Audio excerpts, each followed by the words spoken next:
ایک اور بڑا عجب فینومنا ہے، جب بھی تکبر کی بات ہوتی ہے نا تو لوگوں کے ذہنوں میں خیال آتا ہے یہ تو امیر کرتے ہیں، ہم تو ہیں غریب، میں کہاں سے تکبر کروں گا، ویسے نوکری والا آدمی ہوں۔ یہ ہے شیطان کا وار۔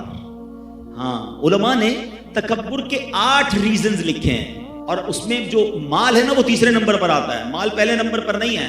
تکبر کا جو سب سے پہلا ریزن ہے نا وہ ہے علم۔ جب بندہ علم سیکھ لیتا ہے نا تو اس کو باقی لوگ جاہل لگنے لگ جاتے ہیں، ان کو تو آتا ہی کچھ نہیں ہے، ان نے پڑھا ہی کچھ نہیں ہے۔ بڑی کمال کی روایت ہے، من قال انا عالم فہو جاہل، جس نے کہا کہ میں عالم ہوں وہ جاہل ہے۔ علم ضرور سیکھیں، مگر سیکھنے کے بعد کسی اور کو جس نے نہیں پڑھا اس کو اپنے سے کمتر نہیں سمجھنا، یہی تکبر ہے۔ سیکنڈ ریزن آف تکبر، وہ فرمایا عبادت۔ شیطان بڑا مردود ہے، پہلے تو عبادت سے روکتا ہے، اب جب عبادت کرنے لگ گیا تو اب اس کو تکبر میں مبتلا کیسے کرتا ہے کہ بندہ جب نمازیں پڑھے، روزے رکھے، صدقے کرے، تہجد پڑھے، اب اس کو باقی گھر کے لوگ، باقی دوست بڑے حقیر سے لگتے ہیں، یار کیسا آدمی ہے، میں تہجد پڑھتا ہوں یہ تو نماز بھی پوری نہیں پڑھتا۔ یو ہیو نو رائٹ، آپ کے پاس ایسا کوئی رائٹ نہیں ہے کہ آپ دوسرے کو حقیر جانیں۔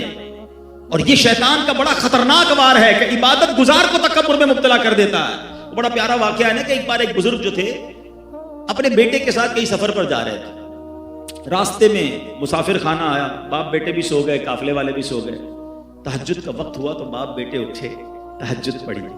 تہجد پڑھنے کے بعد بیٹا والد صاحب سے کہتا ہے ابا جان یہ کیسے لوگ ہیں، کوئی بھی نہیں اٹھا۔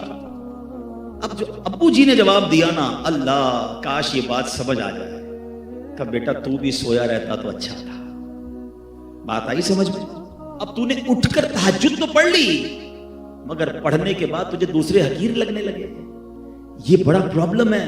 ضرور کیجئے عبادت، مگر اس لیے نہ کیجئے کہ میں دوسروں سے سپیریئر ہوں۔ شیطان کی بڑی عبادت تھی جناب۔ اب آیا تیسرا ریزن، اور وہ ہے مال۔ جب پیسہ آتا ہے نا تو انسان کو غریب اچھا نہیں لگتا ہے، اس کو لگتا ہے میں نے کمایا ہے، میں نے جناب یہ عروج حاصل کیا ہے۔ ہمیشہ یاد رکھیں جو کچھ دیا ہے وہ رب نے دیا ہے، وہ جب چاہے واپس لے سکتا ہے۔ بزرگ بیٹھے پوچھو ان سے، ہم نے راتوں رات امیر کو کنگال ہوتے دیکھا ہے، زکات دینے والوں کو زکات لینے والا بنتے دیکھا ہے۔ اس کووڈ نے تو بہت کچھ لوگوں کو دکھایا نا، کئیوں کو عروج ملا، کئیوں کو زوال ملا۔ چوتھے نمبر پر کہا حسب و نسب، بڑا خاندان، بڑی فیملی۔ پیر ہی نہیں دیتے بھائی ہمارا خاندان بہت اونچا ہے، ہم تو بڑے خاندان والے، اس کا تو خاندان وہ فلاں فیملی سے تعلق رکھتا ہے۔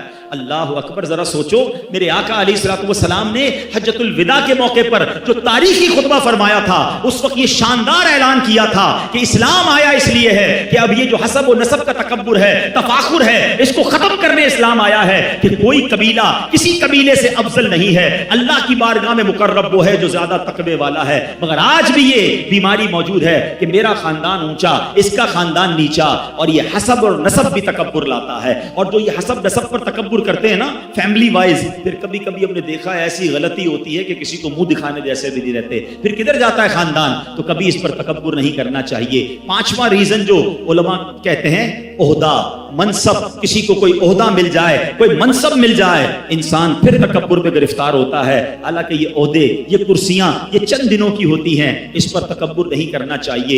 چھٹا، کامیابیاں۔ جب بندے کو دھڑا دھڑ کامیابیاں ملے نا، ارے بھائی میں تو پتھر کو ہاتھ لگاتا ہوں سونا ہو جاتا ہے، جو ڈیل کرتا ہوں فائدہ ہی فائدہ ہوتا ہے، جو فیصلہ کرتا ہوں کمال کا ہوتا ہے۔ ابھی ایک آئٹم خریدی، ہر کوئی منع کر رہا تھا، میں نے خریدی، دیکھو پیسے بڑھ گئے، یہ مجھے ایسا پتا ہے۔ یہ انسان کو مبتلا کرتا ہے تکبر میں۔ ارے تمہاری کیا اوقات ہے، میری کیا اوقات ہے، اللہ مہربانیاں کر رہا ہے اور تم اتراتے جا رہے ہو۔ ہونا تو یہ چاہیے کہ وہ عطائیں فرمائے تو ہم سر اور جھکائیں۔ دنیا کا دستور ہے، درخت پر جب پھل لگتے ہیں نا وہ درخت جھکتا رہتا ہے، جھکتا رہتا ہے، جتنا پھلدار ہوتا ہے اتنا جھکتا ہے، جس کے کانٹے لگے ہوتے ہیں وہ سیدھا کھڑا ہوتا ہے۔ کامیابیاں ملیں یہ اللہ کی عطا ہے، اور شکر کرو اور عاجزی کرو، اتراؤ نہیں۔ ساتواں سبب علماء کہتے ہیں حسن و جمال۔ کوئی خوبصورت اللہ نے کسی کو بنایا، اس کے بھی اسٹائل عجیب و غریب ہو جاتے ہیں، اس کو کوئی سانولا آدمی اچھا نہیں لگتا ہے، کہتا ہے یار دیکھو اس کا رنگ کیسا ہے، اس کا قد کیسا ہے، اس کا انداز کیسا ہے۔ توبہ توبہ توبہ۔ ارے اللہ کے بندوں، اگر اللہ نے تمہیں اچھی شکل صورت دی ہے نا تو اللہ کا اور شکر ادا کرو۔ کہ اللہ زوال نعمت سے بچانا، اور میرے مالک ادھر تو اچھی شکل دے دی، قیامت میں بھی چمکتا چہرہ دینا۔ کیا فائدہ ایسی شکل کا کہ ادھر خوبصورت شکل ہو اور قیامت کے دن چہرہ سیاہ ہو جائے۔ اللہ اس دن کی خوبصورتی عطا فرمائے، اس دن کا چمکتا چہرہ عطا فرمائے۔ کتنی پیاری دعا ہمیں اسلام سکھاتا ہے، آئینہ دیکھو تو دعا کرو، اللہم حسنت خلقی فحسن خلقی، اے اللہ میرا چہرہ تو اچھا بنا دیا، میرے اخلاق بھی اچھے کر دے۔ اے اللہ چہرہ تو اچھا بنایا، باطن بھی اچھا کر دے۔ تو کبھی بھی اگر اللہ نے حسن و جمال دیا ہے تو تکبر نہ کرنا۔ ہم نے اچھے اچھے چہروں والوں کو بیماریاں لگ کے چہرے بگڑتے دیکھا، بستر پر پڑتے دیکھا، اور زمین کھا گئی۔ نوجوان کیسے کیسے ہوئے نامور، بے نشان کیسے کیسے، اسی 2 گز کی قبر میں مٹی کے اندر وہ خوبصورت بھی چلا جاتا ہے۔ تو اترانا نہیں ہے۔ 8واں ریزن، اور وہ ہے طاقت۔ آقا کے پاس کیسی طاقت تھی اور عاجزی کیسی تھی۔